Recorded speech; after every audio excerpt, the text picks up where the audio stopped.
In 1983, Solzhenitsyn stated that the evils of the 20th century happened because men have forgotten God. And I recently read an article that said the 21st century can be summarized as men are at war with God. Where do you think that men specifically have gone wrong, and how did we get to this point? How can fathers, husbands, brothers, boyfriends, sons reclaim their place in society and reestablish their authentic masculinity? This is a great question. So I think that the basic problem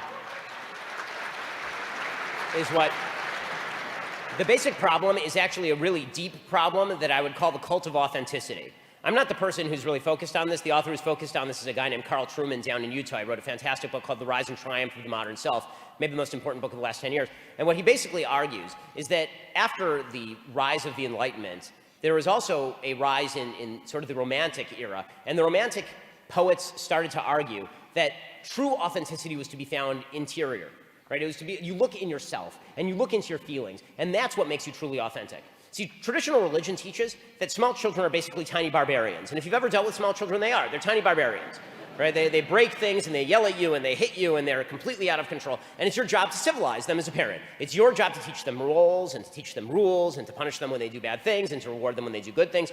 Small children are innocent, but they're not good, right? It's your job to teach them the rules for the road so that they become good citizens, right? This is what the process of, this is why civilizing people became a verb, right? You actually had to take people who are not civilized, namely kids, and you had to civilize them to institutions and duties.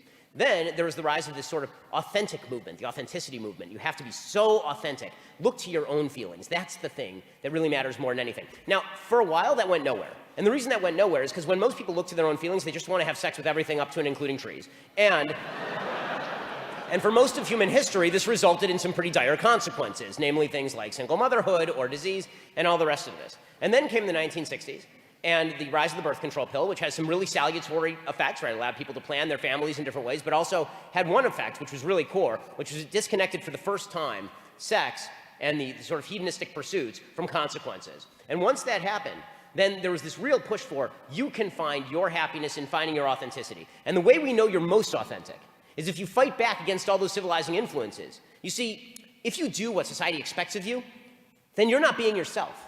What makes you yourself is denying what society expects of you. So don't be a mother, don't be a father, don't be a husband, don't be a wife, don't be a person roles. And that does mean going back to church and finding social institutions to back all of that. Then we'll have a healthy society. And if we don't, then we'll completely collapse.